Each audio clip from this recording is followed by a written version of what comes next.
অমনি সখীর খোঁজ? কেন এই সংসারে সখী ছাড়া আর কি কেউ নেই? না নেই, মেয়ে হয়ে জন্মেছ, কাজকর্ম তো একটু কিছু শিখতে হবে, নাকি সারাদিন টোটো টোটো করে পাড়া ঘুরলেই চলবে? ওটাই করে ঘুরতে চাইনি, জল আনতে গেছিল। তার জল আনতে ক বছর লাগে বাচ্চা? বলে ফিরছিল।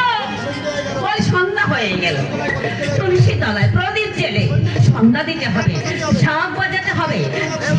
কাউকে আমাকে বলে দিতে হবে, এই এই বুঝবি বুঝবি, দুদিন পরে যখন পরের ঘরে যাবি তখন সব বুঝবি। পরের ঘরে যেতে আমার বয়েই গেছে। না, তুমি পুরো বাবা আর দাদার ঘরে পড়ে বলবে। মেয়ের কথা শুনে আপনার জমের যায়। না, ঠাকুরের মতো না দাঁড়িয়ে সন্ধ্যা দেওয়ার ব্যবস্থা করো এক্ষুনি। আমি এক্ষুনি ওই মানুষগুলোর জন্য হাত পুড়িয়ে দুটো রান্না বসাই। না মরলে আমার তো আর শান্তি নেই। এক্ষুনি এসে হয়তো ছেলে দুটো বলবে, হেঁটে বলবে দুজন বিপক্ষ খেলোয়াড়কে কাটিয়ে ডান পায়ে ছোট্ট করে মারলাম ব্যাট বলি। এলেই কথা খাবি মারাদোনা। তাই লিখবে, একদিন দেশের সব কাগজগুলো লিখবি দুর্দান্ত বলে বিপক্ষ দলকে ধরাশায়ী করলো ভারতের সৌরভ চক্রবর্তী এই ম্যারাডোনা। এবারে একটা চাকরির ব্যবস্থা কর বাবা। তোদের দুটিকে লেখাপড়া শেখাতে গিয়ে বাবা আমার সর্ব শান্ত হয়েছে। একমাত্র ভরসা তোর দাদার চাকরি। তুমি কিচ্ছু ভেবো না মা, কলকাতার কোনো এডিভিশনে যদি আমি চান্স পাই তবে চাকরি আমার বাধা, আর এডিভিশনে আমি খেলবোই, চাকরি আমি পাবোই। তবুও যদি কুসুম ফুটলামে সাইড লাইনে বসে না রাখতো।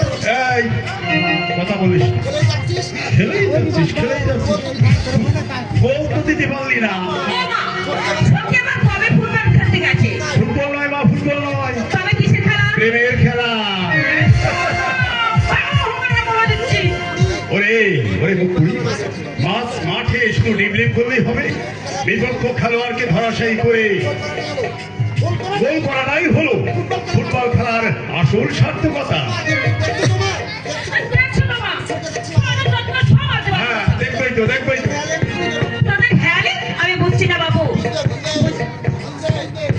বুঝবে বুঝবে যখন শুনবে যৌবনের পান শিবে ভালোবাসার খেয়েবে প্রেমের সমুদ্রে পাড়ি দিয়েছে ওই সুজন সখী। আরে আরে আরে এটা মাথা পানি।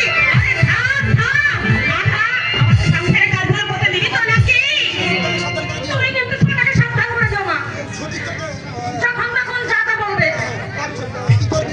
এই কি করবি? বলে দেবো, সবাইকে বলে দেবো। কি?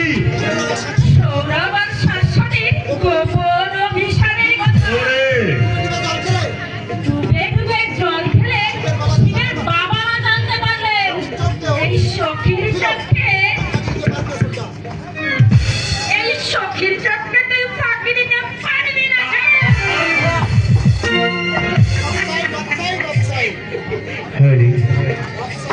অফসাইড অফসাইড, পেনাল্টি বক্সে ঢুকে বল কিক করার জন্য, এটা কিন্তু গোল নয়।